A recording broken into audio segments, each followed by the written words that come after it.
Catequista soy, catequista para hoy. Catequista soy, construyendo el reino del amor. Catequista soy, catequista para hoy. Catequista soy, construyendo el reino del amor. Hazme verdadero educador, siempre atento a tu voz, con pies ligeros y buen humor, para anunciar la salvación.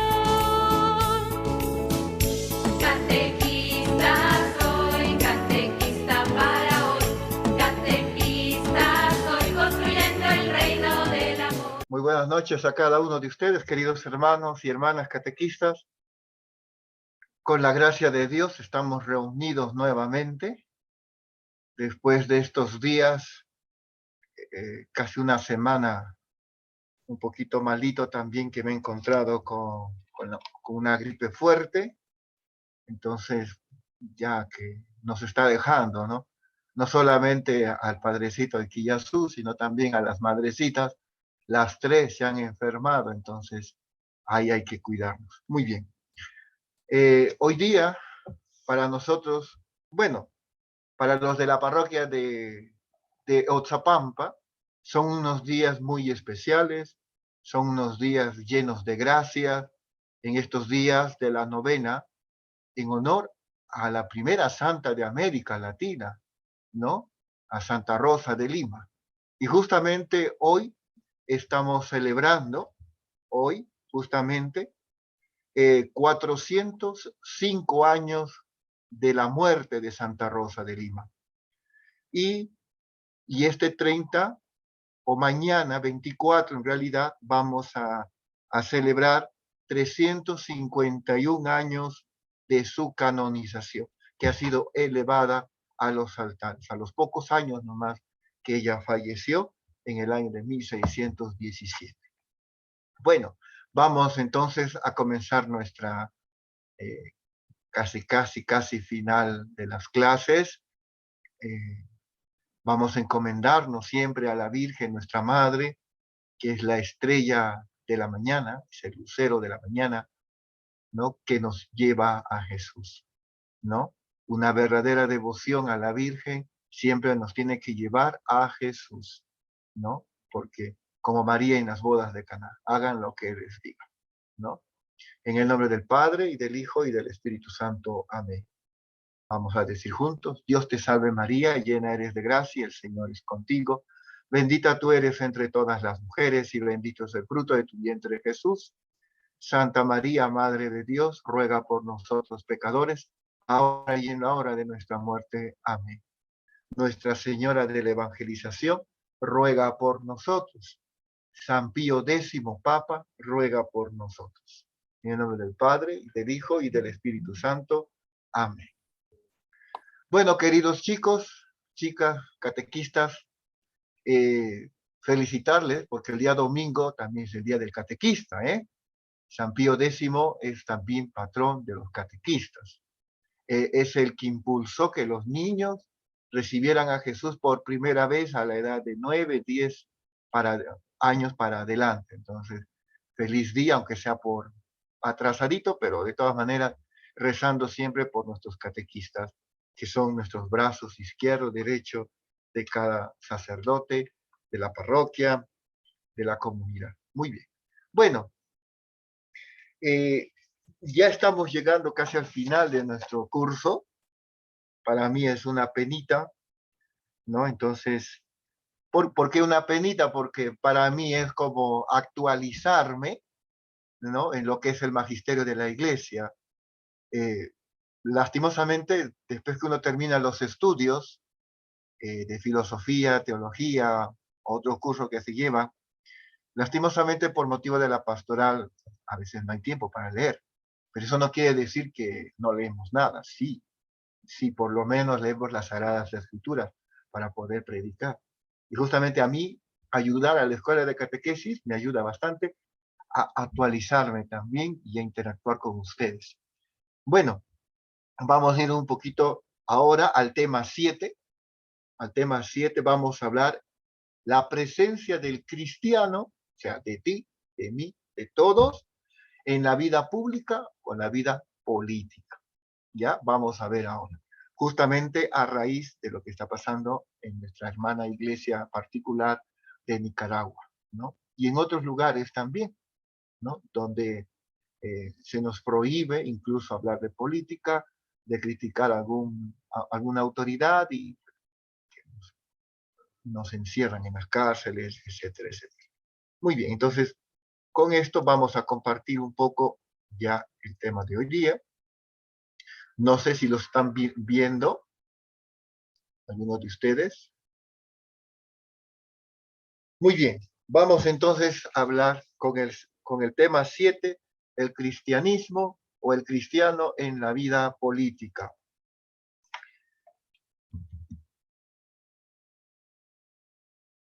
Vamos a introducirnos. Hoy la clase tiene 6 partes. 6 partes. Entonces, la primera, un poco de la introducción. Vamos a hablar a la luz de la palabra de Dios. Vamos a tomar este hermoso texto del apóstol de los gentiles, de San Pablo, a los filipenses. Nos dice, también les saludan todos los santos, en especial los de la casa del César. La pregunta está, ¿quiénes eran esos cristianos que estaban en la casa del César? Eh, Sabemos que el César vivía en Roma, ¿no? En la sede del Imperio Romano. Entonces, según comentaristas y todo lo demás, y la historia de la iglesia, esos hermanos cristianos, que no, eran, ¿cómo se llama? Aquellos hermanos que se habían convertido del paganismo al cristianismo. ¿No? Son aquellos que cumplían y seguían luego de convertirse, ¿cómo se llama? En sus funciones. Eran empleados, eran administradores, ¿no? Dedicados a los asuntos públicos y políticos también. Había también en el Imperio Romano cristianos, senadores, habían cristianos, pues, ¿cómo se llama? Incluso hasta prefectos, autoridades, ¿no?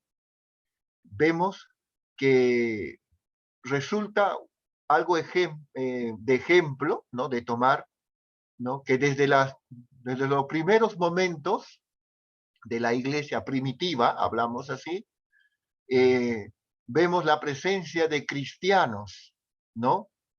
Que perteneciendo y permaneciendo en su condición, ¿ya? Ellos recibían la fe. Ellos ¿qué cosa quiere decir? Que por ser cristianos se alejaban de la política, o se alejaban del ejército, o se alejaban, no sé, de otras cosas, sino que continuaban en la labor donde el Señor les había tocado, donde el Señor les había llamado. Entonces, vemos que ser cristiano no quiere decir me voy a alejar del mundo, sino que tengo que insertarme en el mundo porque vivo en el mundo. A medida que el cristianismo va avanzando, va a surgir muchos cristianos que al tener eh, ocupaciones en los asuntos públicos, políticos, lo que sea, ¿no? Incluso hasta que llega el imperio de Constantino, ¿no? Hasta que se termina las persecuciones, ¿no? Y a lo largo también de la Edad Media, de la Edad Moderna incluso, y también ahora, ¿no? En la contemporánea, vemos a cristianos y cristianas, ¿no? Que dentro de sus posibilidades, ¿no? Y también dentro de las costumbres de cada época, se ocupaban de la vida pública, de la vida política. Entonces, ¿qué cosa quiere decir, queridos hermanos? Que el cristiano, cuando hablamos del cristiano, son, somos todos nosotros que creemos en Cristo, ¿ya? Entonces, eh, a lo largo de la historia de la iglesia, que está unido a la historia de la humanidad, siempre ha habido cristianos, ¿no? Ha habido emperadores, reyes, reinas, ¿no? Un ejemplo, ¿no? Por ejemplo, el emperador Constantino, reyes, ¿no? reinas, por ejemplo, la reina Isabel la Católica, ¿no? Es la que ayuda a financiar el viaje de Cristóbal Colón a América, ¿no? Algunos nobles, militares, ¿no? Jueces, ¿no? Que fueron cristianos. ¿Fueron cristianos profundamente? Claro que sí, fueron cristianos. Ahora, en cuanto a la vida moral, hubo de todos, como siempre, santos y pecadores, que como dice ese hermoso canto, ¿no? Eh, a la Virgen María, pues todo santo y pecador es la que le sigue. Es la que mira, es la que la contempla, porque es la madre de Dios y es nuestra madre y es nuestra intercesora, es nuestra auxiliadora. Por eso, ¿todos eran cristianos? Sí. Ahora, ¿cómo ellos vivían su cristianismo? Eso no nos incumbe a nosotros, porque eso ya pertenece al plano personal. San Pablo nos dice que la palabra de Dios es eficaz.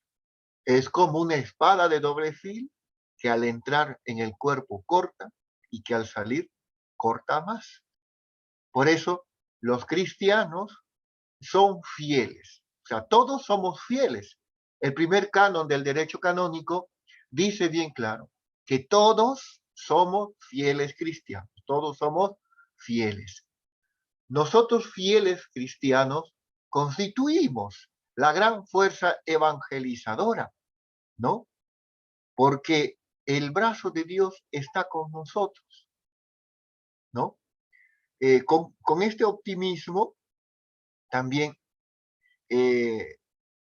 lamentablemente, en la actualidad, podemos decir así, a raíz de la falta de fe, ¿no? De testimonio, nosotros cristianos del hoy, de este presente, eh, nos situamos muchas veces en la minoría dentro de un mundo cada vez más descristianizado, un mundo más secularizado, en un mundo donde Dios ya no cuenta, donde Dios ya no está, donde Dios no debe meterse y peor la iglesia, ¿no? Por eso debemos poner por obra nuestra vocación apostólica.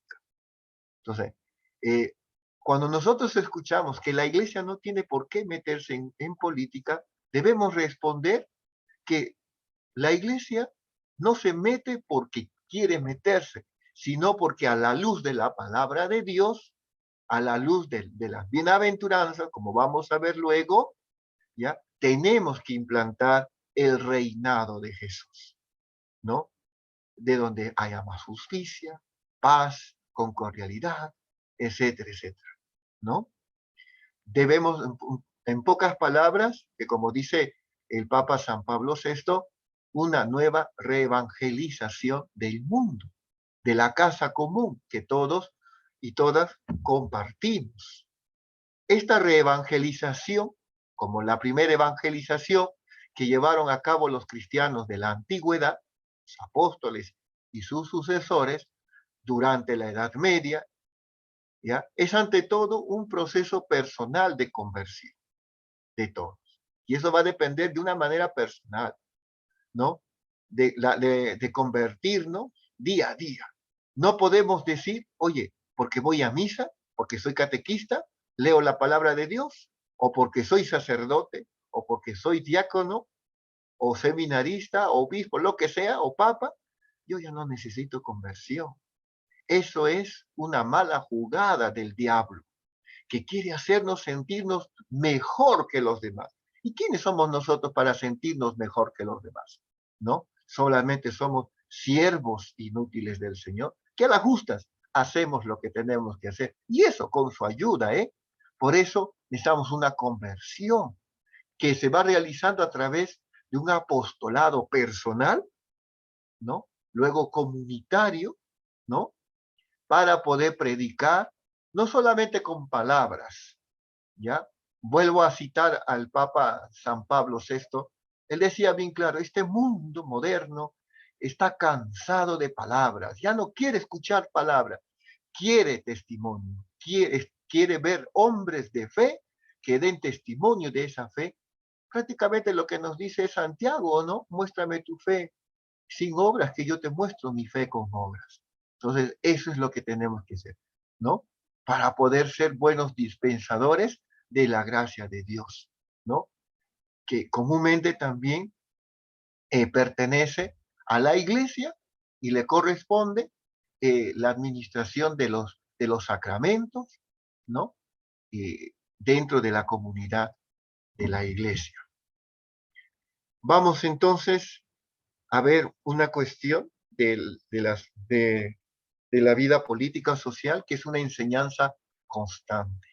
No es una enseñanza de moda, ¿no? No es una enseñanza, no es que la doctrina social, como ya lo hemos visto el martes pasado, a través de la historia, no, sino viene desde el Evangelio, ¿no? Jesús es el primero que impulsa la doctrina social de la iglesia, a raíz también en su tiempo con el Antiguo Testamento, con los que decían los profetas, con los que hablaban los profetas. Por eso, el compromiso del cristiano en el mundo, porque nos encontramos en el mundo, en el mundo, pero que como meditábamos hace una semana atrás, en el día de la Asunción de la Virgen, vivimos en el mundo, pero tenemos que tener una mirada también al cielo, porque nosotros estamos como aves de paso en el mundo. Pero eso no quiere decir que yo voy a dejar de pasar todo, ¿no?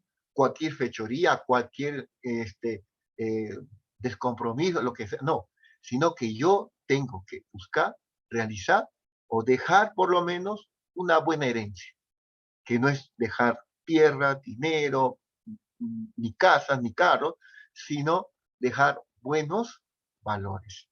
Por eso, en estos más de 2000 años de historia de la Iglesia, se ha experimentado en diferentes modos ese compromiso de los cristianos, ¿no? En la labor social. Uno de ellos ha sido la de la participación en la acción política. Los cristianos, nosotros los cristianos, como afirma un escritor eclesiástico, ahorita no recuerdo cuál es el nombre, claro, de los primeros siglos, cumplimos todos nuestros deberes de ciudadanos cuando también, a la luz de la palabra de Dios, implantamos el reino de Dios en la vida social, ¿no? Por eso la iglesia, ¿no? La iglesia venera entre todos los santos, en todo ese grandioso, grande santoral que tenemos, a numerosos hombres y mujeres que han servido a Dios a través de su generoso compromiso en las actividades políticas de gobierno. Tenemos santos, Tenemos santos, reyes, ¿no? Reinas, ¿no? Que han enviudado y que han hecho obras, etc. Entre ellos tenemos, y ahí ven, ¿cómo se llama? La foto de este gran político laico, no ha sido sacerdote ni diácono, sino laico, ¿no? Santo Tomás Moro, que con justa razón se le ha proclamado o se le ha nombrado patrón de los gobernantes y políticos. ¿Por qué? Porque él, al ser ¿cómo se llama? El embajador general del rey Enrique VIII en Inglaterra, ¿no? Él, al quererse divorciarse de su esposa porque no le daba un hijo varón, este rey obsesionado por tener un hijo varón, al recibir la negativa del Papa, decide hacer un cisma. Y dentro del cisma, este rey Enrique VIII, como sabemos por la historia universal, pues crea su propia iglesia, que hoy se conoce la iglesia anglicana, que hasta el día de hoy es la reina gobernante, ahora, ¿no? Es la que manda en esta iglesia. Ni siquiera el arzobispo de Canterbury, sino que es, ¿cómo se llama? La reina. Esta viejecita que, bueno, ¿no? Que muchos dicen, ¿cuándo va a haber nuevo rey o nueva reina? ¿No? Este hombre supo testimoniar hasta derramar su sangre, ¿no? Diciendo con la inalienable dignidad de la conciencia, que debemos actuar en el mundo político según nuestra conciencia nos diga, ¿no? Pero una buena conciencia educada transparente, ¿no? Progresista. Aunque en su vida también él ha sido sometido a muchas presiones psicológicas, ¿no? Va a rechazar, pero sin abandonar la constante fidelidad a la autoridad y a las instituciones, ¿no? También nos decía, el hombre no se puede separar de Dios ni la política de la moral. Y eso es lo que estamos viendo ahora, una deficiencia. Cuando la política se separa de la moral, ¿no? De la conciencia recta, ¿no? Sucede lo que sucede en muchos lugares, ¿no? O lo que ha sucedido, lo que sucede, y de repente lo que seguirá sucediendo, ¿no? Muchos abusos, ¿no? De poder, ¿no? Para mejor muestra basta un botón, dicen, ¿no? ¿No? En Nicaragua, ¿qué es lo que está pasando?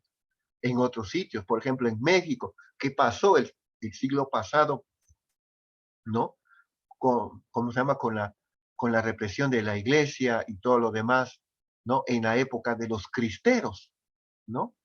En Europa, en el socialismo, después de la Segunda Guerra Mundial, ¿qué pasaba? ¿No? Mucha persecución, mucho martirio. Por eso, las actuales sociedades democráticas, ¿no? De los organismos, en las que loablemente todos son hechos partícipes de la gestión de la casa pública, en un clima de verdadera libertad, exigen nuevas y más amplias formas de participación en la vida pública por parte de los ciudadanos cristianos y no cristianos. ¿Ya? ¿Qué quiere decir? Que el gobierno o estas sociedades democráticas que existen deben promover, ¿no? Promover la participación de los ciudadanos, ¿no? Católicos o no católicos, cristianos, no cristianos, en la vida política, en la vida pública. ¿Por qué? Porque somos ciudadanos, ¿no? Por eso tenemos nuestro carnet, nuestro DNI, que nos hace o que nos ampara, que somos ciudadanos peruanos en ese sentido, ¿no? Todos podemos contribuir también por medio del voto a la elección de los legisladores y gobernantes a través de varios modos, ¿no? A la formación de las orientaciones políticas y las opciones legislativas que según ellos favorecen mayormente el bien común. Tenemos que aprender eh, a elegir nuestras autoridades. Dentro de 2 meses vamos a acudir a las urnas. El primer domingo, si no me equivoco, de octubre, vamos a tener elecciones municipales. Tenemos que saber el currículo de cada candidato, ¿no? Tenemos que estudiar sus propuestas. No es porque, bueno, yo voy a votar por él porque me cae muy bien, porque es guapo o porque me regala politos. No, esas son tonterías. Tenemos que saber a dónde están orientadas su formación política, a dónde quiere llegar, qué es lo que quiere hacer, ¿no? Por eso, mediante el cumplimiento de los deberes civiles común, de acuerdo con la conciencia cristiana, con la moral cristiana, en conformidad con los valores que son congruentes a ella, nosotros, los fieles laicos, podemos desarrollar también nuestras tareas propias. ¿De qué? De animar de manera cristiana en el orden temporal, respetando, ¿no? La naturaleza y una legítima autonomía. De esta manera vamos a cooperar con los demás, ¿no? ¿No? Con los demás ciudadanos que están a nuestro alrededor, ¿no? Por eso el Concilio Vaticano II nos va a decir que los fieles laicos de ningún modo pueden abdicar de la participación en la política. No se nos puede cerrar las puertas porque es un derecho, ¿no? Es decir, tanto en esa multiplicidad variada, ya sea en la acción económica, social, legislativa, administrativa, cultural, ¿no? Todas destinadas a promover, ¿no? Al bien común, ¿no? También tiene que promover en el orden público de la paz, de la libertad, la igualdad, el respeto de la vida humana y el ambiente, la casa común, ¿no? La justicia, la solidaridad y todas las demás, eh, los demás valores que ya conocemos. Segundo, todo cristiano tiene un deber, no solamente un derecho. Tenemos deber de participar. Tenemos que sentirnos llamados a participar. ¿Qué hacemos, por ejemplo, cuando hay elecciones? ¿Qué hacemos? Ah, esos candidatos no me caen bien, no me gustan, ¿no? Le encontramos un montón de defectos y no voy a sufragar. Ha sucedido ya en la historia de nuestro país que muchas personas no han ido a sufragar. Por ejemplo, cuando estábamos con la pandemia, ¿se acuerdan? Muchas personas no han ido a sufragar por miedo a, a contagiarse, ¿no? Bueno, esa es otra cosa. Pero cuando no queremos nosotros participar es porque no nos interesa y queremos que las cuestiones o las realidades sigan igual. Y eso no puede ser tampoco. Porque después, cuando todo sale mal, cuando algo en el gobierno sale mal, ¿a quiénes echamos la culpa? No, tú has votado por él, ¿para qué has votado por él? No, no. Se supone que cada uno de nosotros, cuando vamos a las urnas, elegimos de manera libre, con una conciencia libre, ¿no? Equilibrada, ¿no? Hemos de hablar de un deber, porque nosotros los cristianos estamos llamados a santificar todas las realidades terrenas.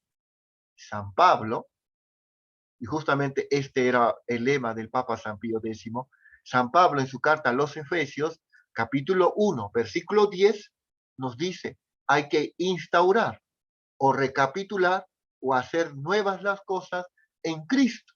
Y justamente aquí podemos nosotros también poner en práctica, ¿no? Que estamos llamadas a santificar las realidades terrenas. Como nos decía San José María Escrivá de Balaguer, ¿no? Ora, ¿cómo se llama? La santificación del trabajo, ¿no? La santificación del trabajo, ¿no? Todo esto gestionando y ordenando según Dios, según la voluntad de Dios, ¿no? Entonces, si Dios nos pide en el Evangelio que seamos hombres de paz, en las bienaventuranzas, bienaventurados los que buscan la paz, porque ellos serán llamados hijos de Dios. Ahí lo podemos hacer, buscar la paz. La paz no es solamente evitar que no haya guerras, evitar que no haya peleas, sino también la paz es implantar el reinado de Jesús allí donde estamos, allí en la política, allí en la casa, allí en el pueblo, allí en la comunidad, en la parroquia, ahí con el párroco, lo que sea. ¿Ya? Es una vocación divina la que cada uno de nosotros tenemos. Es un mandato imperativo, sí o sí, de Jesús, ¿no? Que Él es el camino, ¿no? De donde procede el carácter bautismal.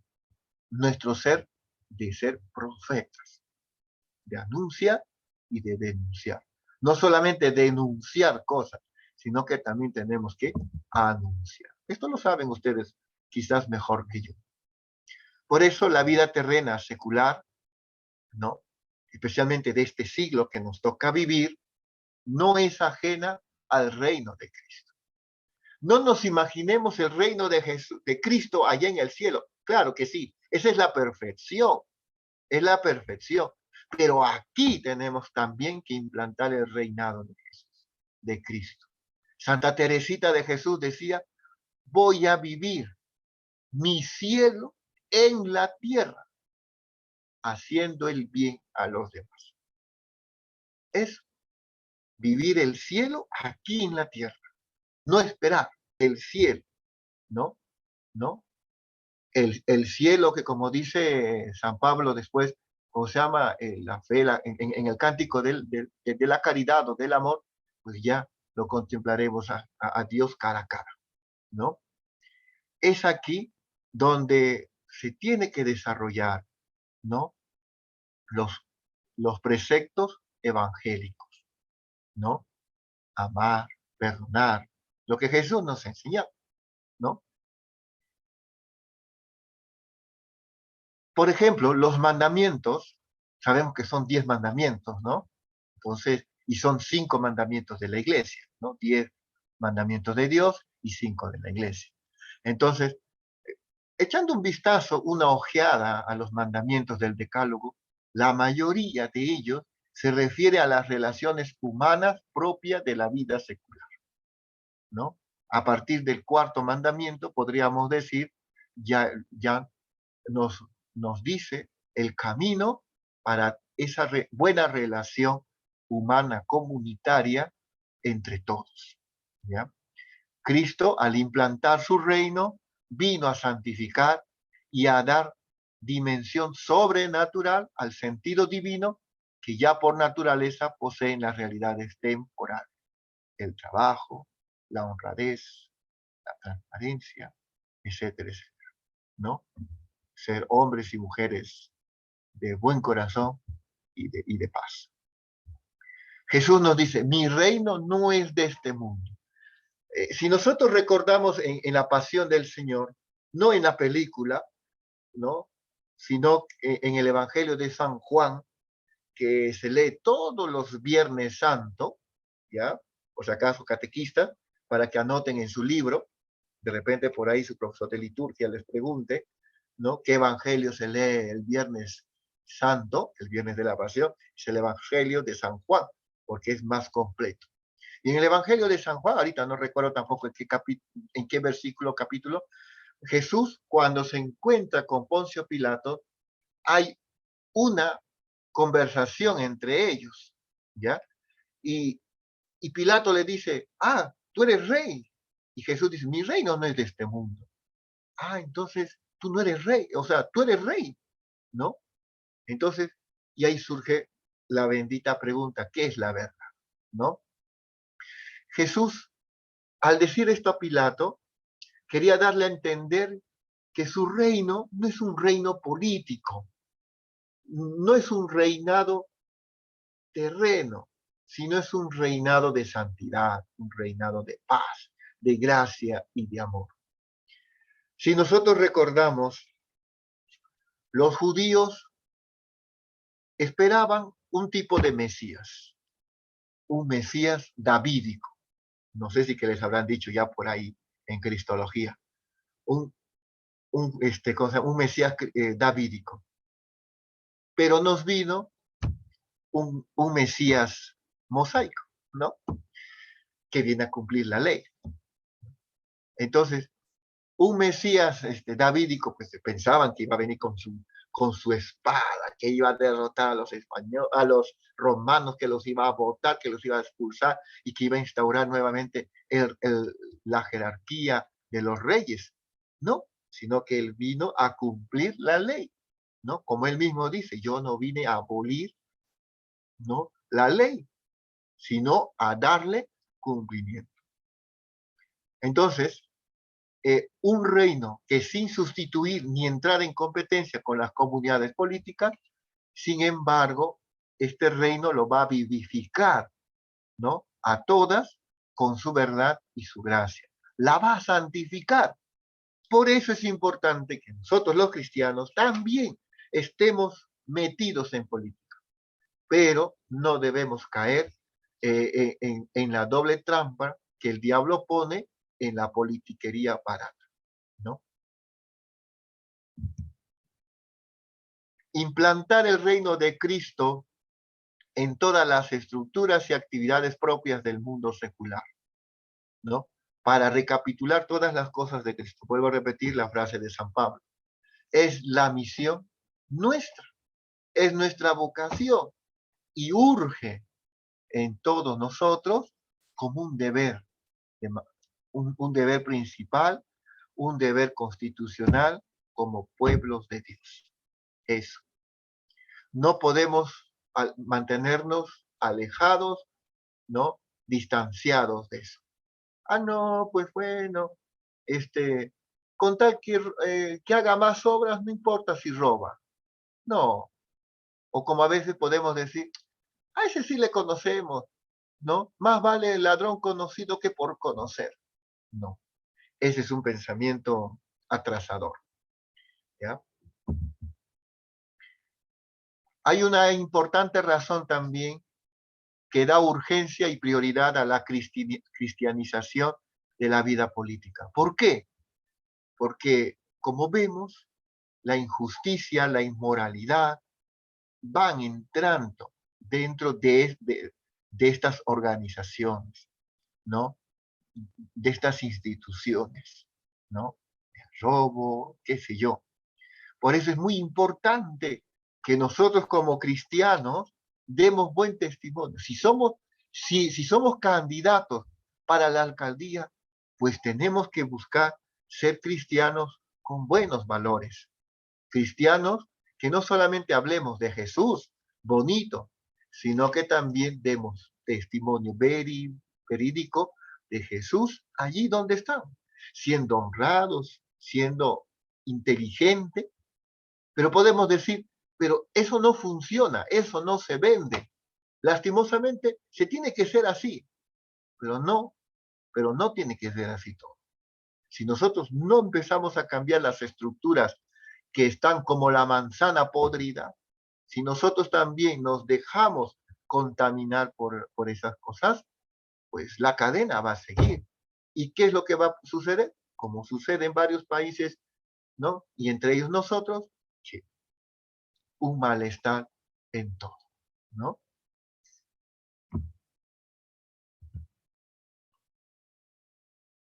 También hay una naturalidad, ¿no? Eh, Vamos a hablar de dos cosas, de una naturalidad del cristiano que tiene que tener en la vida política, social.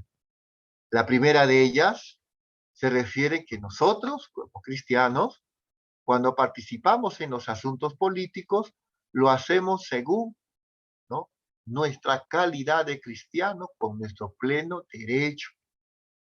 Eso consiste en el deber de santificar esta esfera de las realidades terrenas. Un ejemplo aquí.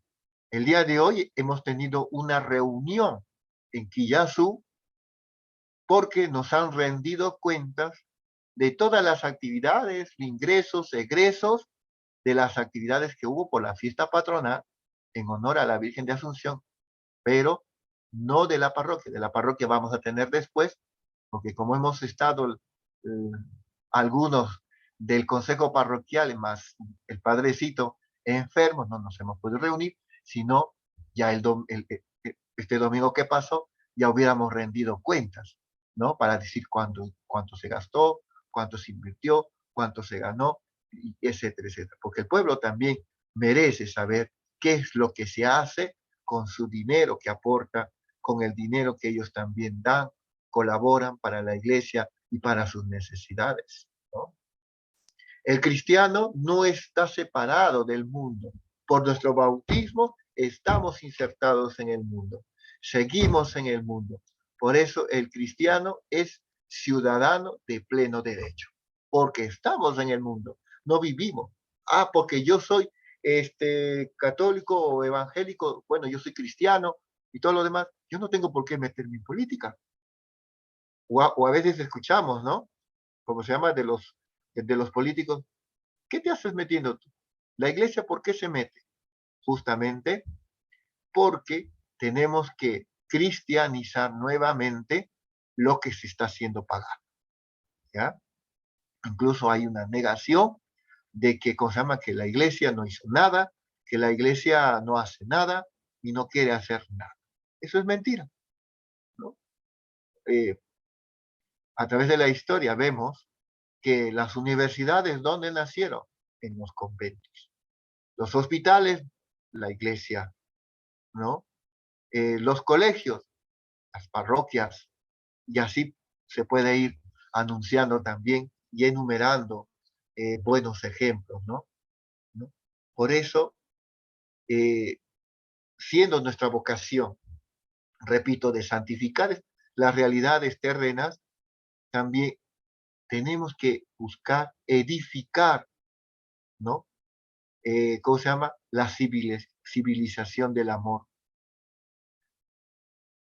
Lastimosamente, a veces cuando entramos en la política, pues antes, pues todos son promesas, flores, perfume, todo huele rico. Pero después, lastimosamente, como siempre sucede, a veces esas promesas no se llegan a cumplir. Entonces, nosotros, como cristianos, tenemos que buscar cumplir lo que prometemos, especialmente por los que son candidatos para un puesto, ¿no? En las entidades públicas, ¿no? En la alcaldía, lo que sea.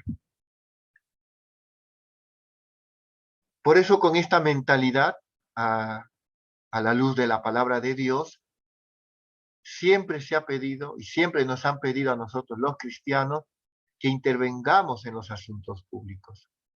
¿Por qué? Porque nos interesamos de ellos, porque a través de estas intervenciones ejercemos nuestra ciudadanía, nos sentimos útiles, ¿no? Sería algo contrario, ¿no? Intervenir en la vida pública con una mentalidad de infiltrado, de quien desde una situación trascendente o desde un ámbito eclesiástico va penetrando en el mundo de los asuntos públicos, pues, ¿no? Que a las finales serían como algo suyo, ¿no? Algo mezquino para luego encauzarlos en un sentido cristiano, falsamente, ¿no?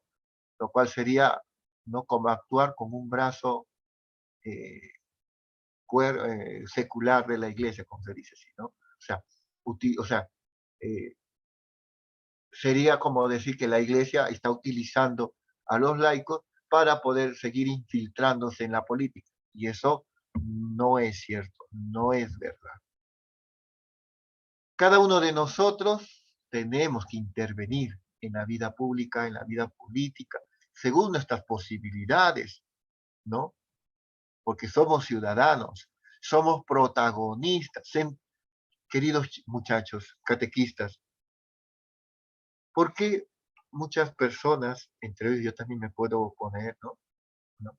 ¿Por qué a veces lo que a veces sucede en el mundo, lo que sucede en nuestro país a veces no nos importa? Sencillamente por la razón porque no nos sentimos protagonistas de la historia peruana, en este caso, ¿no? Porque no nos sentimos atraídos en querer edificar, ¿no? Una civilización basada en los valores, eh, en todo lo bueno, ¿no? En una moral correcta, con una ética, etcétera. Hay un segundo aspecto también de la naturalidad, ¿no? Que debe, que debe de ser o que consiste en comportarse como cristiano coherente y consecuente. Yo he estado en estos días convaleciente. eh, Ahora hay una moda de, justo acá yo le he anotado, de que hay pastores, en este caso, ¿no? Pastores que predican el evangelio de la prosperidad. ¿Qué cosa quiere decir? Pues que algunos piden plata, viven a raíz de esto, y eso también puede pasar dentro de nuestra comunidad, ¿sí?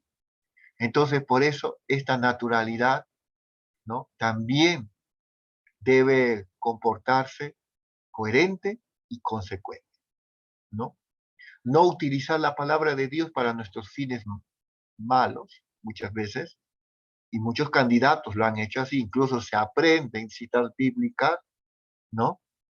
Y, y, y que, ¿cómo se llama? Que dice, oye, sí, este es un candidato, pues, ¿cómo se llama? Católico, hay que votar por él, coherente, pero a las finales, eh, lastimosamente, pues, nos llevamos un baldazo de agua fría, ¿no? Entonces, tenemos que ser coherentes y consecuentes también de nuestra fe, ¿no? Entonces, tenemos que aceptar la cruz de Cristo también allí, en la política y en la vida pública. Que un ciudadano es cristiano es algo que se debe notar. O sea, es algo que se nota y que debe notarse a simple vista, ¿no? Ya sea por las virtudes, con los deberes eh, debidamente llevados, ¿no? Enfocando eh, los problemas, tal que como tienen que enfocarse, como tienen que buscarse las soluciones, ¿no? Con una ética y con una moral en ese sentido. Vuelvo a repetir lo que decía Pablo VI. El mundo ya se cansó de escuchar palabras, promesas, quiere testimonio, ¿ya?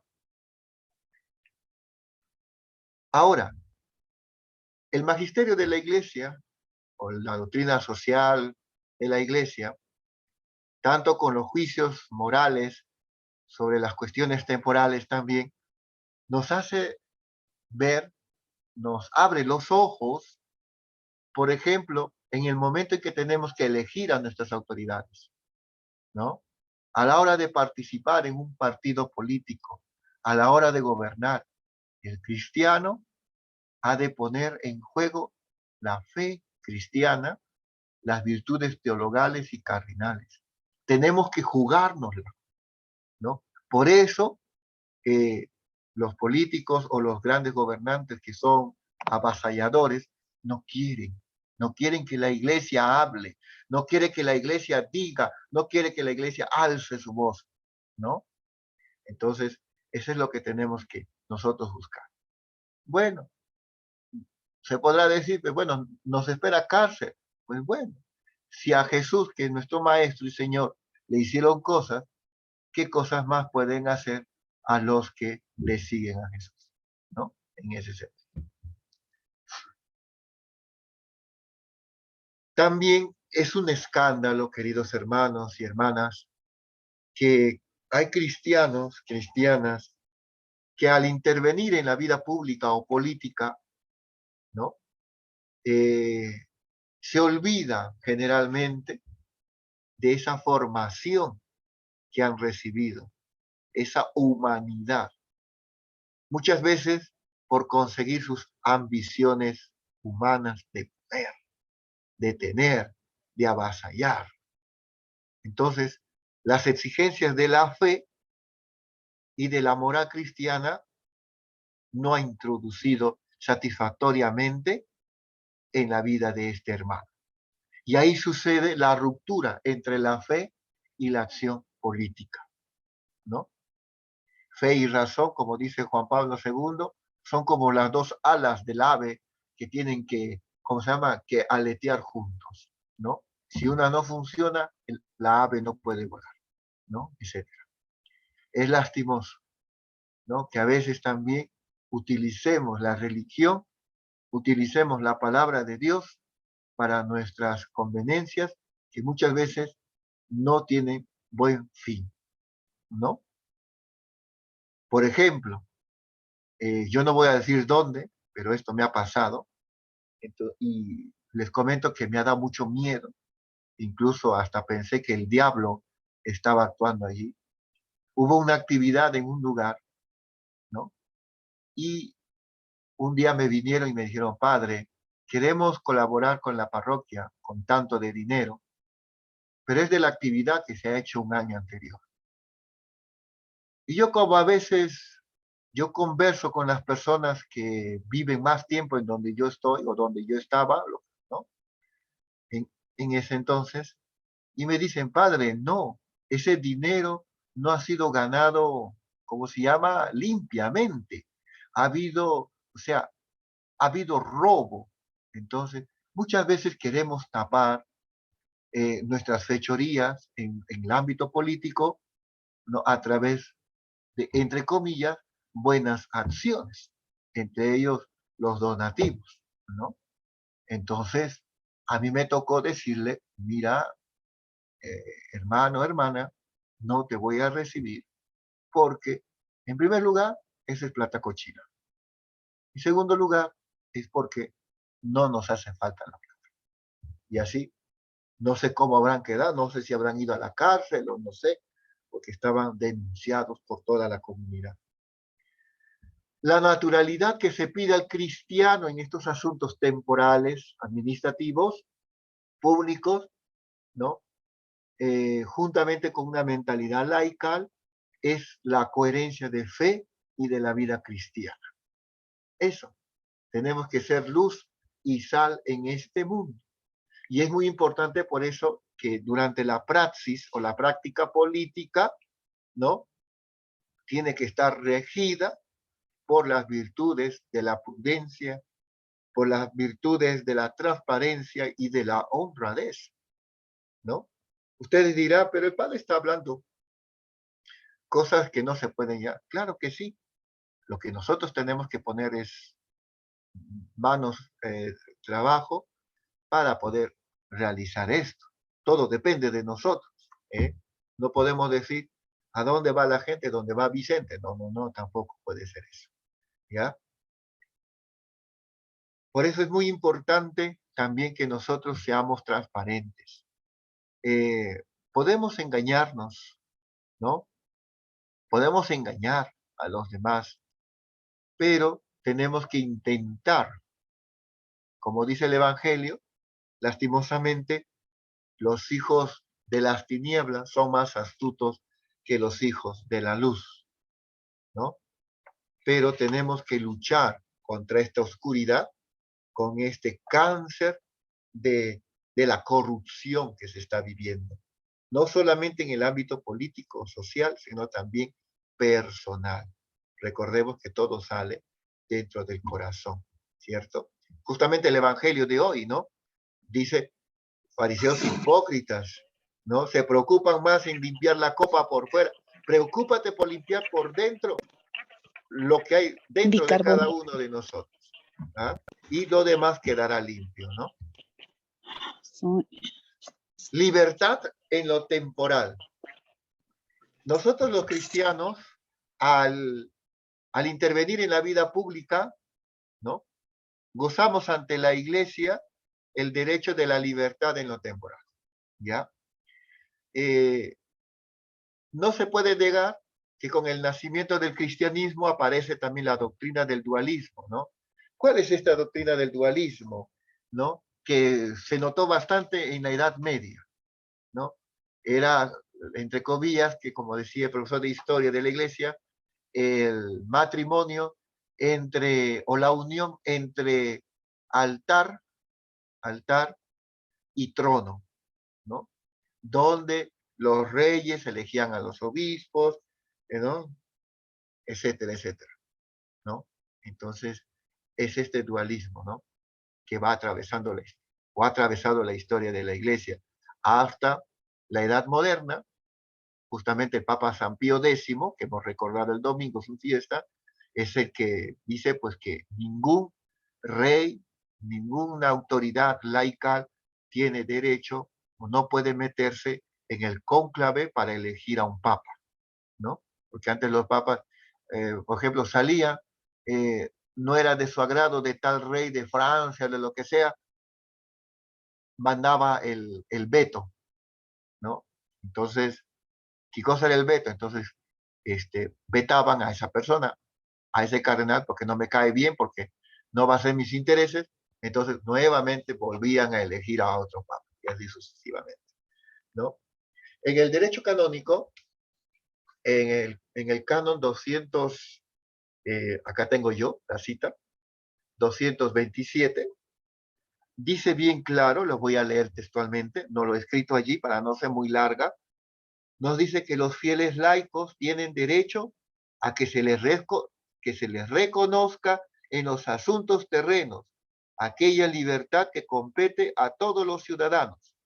Sin embargo, al usar de esa libertad, han de cuidar que sus acciones estén inspiradas por el espíritu evangélico y han de prestar atención a la doctrina propuesta por el magisterio de la Iglesia, evitando a la vez presentar como doctrina de la Iglesia su propio criterio en materias opinables.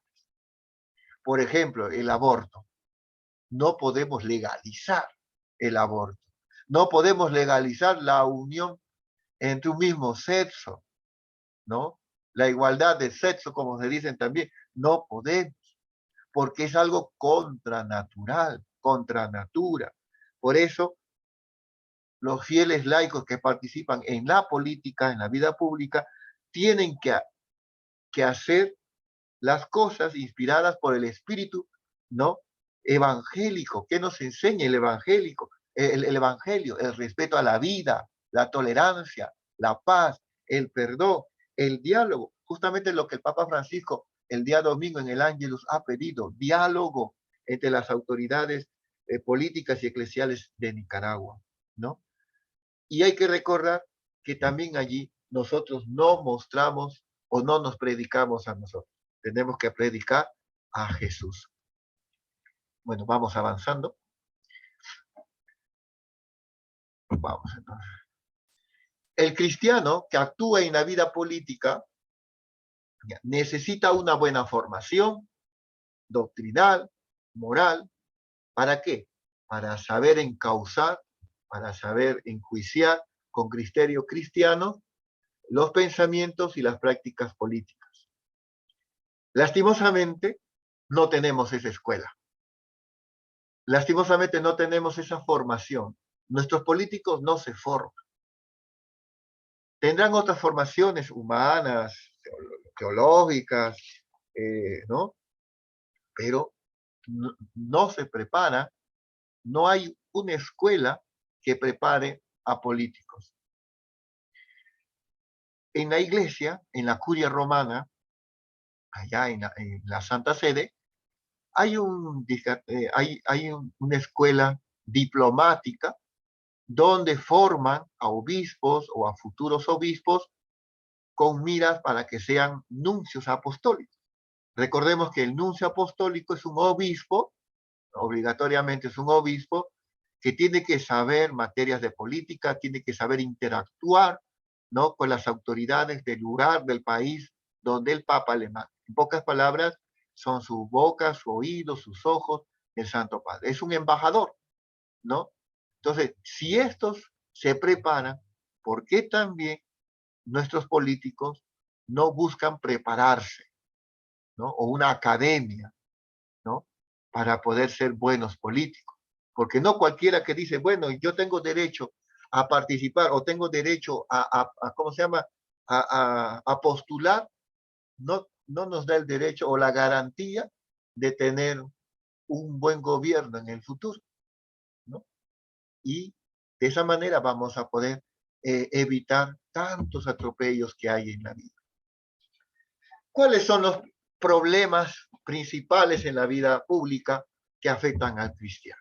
Primero, la opción preferencial por los pobres. Pobreza de bienes materiales, pobreza cultural, miseria, pobreza de los bienes espirituales, ¿no?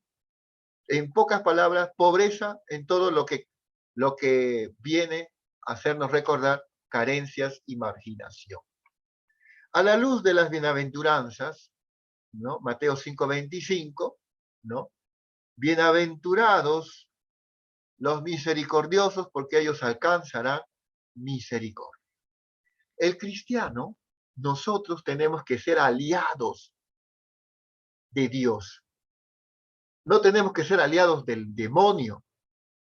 Cuando les digo que tenemos que ser aliados de Dios, tenemos que ser aliados del pobre, del marginado, comprometidos, ¿no?, en la lucha por hacer desaparecer estas situaciones intolerantes que denigran al ser humano. Jesús nos dice en el Evangelio, denle ustedes de comer. Nos está diciendo, ustedes también preocúpense de entre ustedes. No solamente vamos a preocuparnos o esperar que Dios nos dé todo. También los derechos humanos. El principal derecho humano es el derecho a la vida, ¿no? Por ejemplo, ¿qué hacemos con la vida? Nos creemos Dios, ¿no? Nos creemos dioses. Entonces, aprobamos aborto, genocidio infanticidio y todo lo demás, Mami, en ¿no? pintura mejor le haríamos Entonces, todo. no nos damos cuenta que los derechos humanos Para la son el base, vale. núcleo. Ya con pintura lo hacemos de marrón. Gracias, Lizcar. Entonces, vemos que los derechos humanos son fundamentales para nuestra vida, porque son derechos naturales que encuentran su fundamento en la dignidad de la persona humana, de que somos importantes, ¿no? Por ejemplo, ahora lo más importante es el derecho a la salud, ¿no? El derecho a la educación, ¿no? Que es muy importante también dar relevancia, darle una importancia, ¿no? La familia.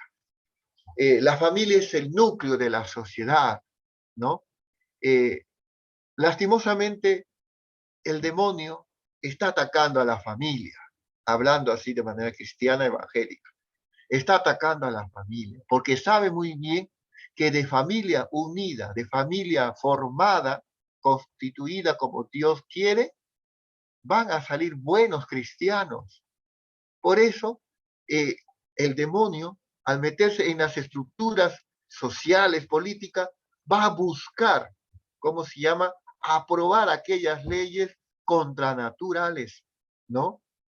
Que va contra la grandeza y la honestidad del amor conyugal, que es importante, lo que nos dice el Papa Francisco, que para que un matrimonio subsista es el amor conyugal que se tienen que tener entre los esposos, el respeto, la fidelidad, ¿no? También el demonio amonesta o ataca al matrimonio con las plagas del divorcio, del adulterio, de la contracepción, ¿no? Contraconcepción, perdón, ¿no? La píldora, esas cosas, ¿no? De no querer tener hijos, ¿no? Porque los hijos son nos van a retrasar, no nos van a ayudar en la vida, ¿no? La vida familiar fortalece especialmente las estructuras políticas. Todo depende, ¿no? La educación viene de casa, nos decían nuestros antiguos, ¿no? Yo escuchaba siempre a mi abuelita decir, la educación, Alan, viene de casa. Y de verdad, nosotros los hijos, nietos, somos la tarjeta de presentación de nuestros papás. Tal como somos, tal es como ellos nos han educado. La paz. En la séptima bienaventuranza, Jesús nos dice, bienaventurados los pacíficos, porque ellos serán llamados hijos de Dios. Ser pacífico significa trabajar por la paz, ¿no? Esforzarnos por la pacificación de la guerra, también entre nosotros mismos, que vivimos en una constante lucha, en una constante guerra, ¿no? Que a veces no nos aceptamos, que no nos perdonamos, etcétera, etcétera. Y buscar también la liberación de la guerra, ¿no? De la guerra. El espíritu del cristiano es un espíritu de mansedumbre que conduce siempre a la pacificación. Somos hombres y mujeres de paz, ¿no? Tenemos que ser esos instrumentos de paz donde desterremos la violencia, el odio por los demás. Por eso tenemos que luchar por la paz también, proclamar la no violencia, ¿no? Colaborando activamente con quienes procuran la pacificación de los pueblos, ¿no? Tenemos que estar convencidos de que con solamente la paz el mundo vivirá tranquilo, ¿no? Es lo que nos decía Nuestra Señora en Fátima. Y vamos a concluir ya con esto, que toda la ley de Dios y el espíritu evangélico, ¿no? Se resume en el amor a Dios y al prójimo. Esta es la acción del cristiano, ¿no? Que se resume en el amor. Como dice Jesús, en esto se resume mi doctrina, en que se amen los unos a los otros. También en la política, también en la vida social, ¿no? Porque en el trasfondo de todo esto es la solidaridad entre los hombres que que podemos nosotros también defender o que podemos también llevar con el bien común. Construir una sociedad solidaria en la que reine la justicia y su fruto, que es la paz, ¿no? Es algo bello, es algo grande, pero es una tarea, ¿no? Que Jesús nos ha dejado a todos, ya sea en la vida familiar, en la vida personal y también en la vida pública y política, ¿no? Como nos decía San Francisco de Asís, Señor, haznos instrumentos de tu paz. Donde haya odio y ponga yo amor, etcétera, ¿no? Donde haya error, ponga verdad, donde haya discordia, unión. Eso debería de ser no solamente una simple oración que podemos cantar, que podemos rezar, sino que hay que meditar. Un sacerdote me decía a mí, cuando íbamos a Huancayo, llevando el carro al taller, me decía, qué bonito sería hacer un programa en la radio sobre, con esta oración de San Francisco, ¿no? ¿Qué significa de que yo sea hombre o mujer de paz? ¿Qué significa? No solamente significaría que yo ponga cara bonita o que yo diga, oye, no se peleen, oye, paz y amor, paz y bien, amor y sacrificio. No, sino realmente qué significa ser instrumento de la paz, ¿no? Que tengo que aprender a morir, ¿no? A mis concupiscencias, a mis malos tratos, al hombre viejo, como dice San Pablo, para que pueda resucitar nuevamente con Cristo el hombre nuevo, ¿no? Todo depende de nosotros, queridos catequistas. Y eso, si ustedes no lo viven, no lo van a poder ustedes enseñar, porque un ciego no guía a otro ciego, ¿ya? Entonces, muy bien, chicos, conmigo será hasta aquí. Muchas gracias por su comprensión. Disculpen nuevamente que me haya pasado unos minutitos, pero bueno, a veces que cuando uno va hablando, se te vienen muchas cosas en la cabeza, ¿sí? Muy bien, entonces nos encontramos el próximo martes, el día de Santa Rosa de Lima, eh, y allí estaremos dando ya punto final a nuestro curso. Recordando siempre que tienen ustedes un trabajo conmigo, ya tienen un trabajo conmigo, que el último día de presentación del trabajo es el sábado 3 de septiembre de este año, ¿eh? Entonces, el padre Raúl ya sabe que a la medianoche se cierra la plataforma y de allí ya no se vuelve a abrir, ¿ya? Hay que ser inteligente con tiempo y prevenir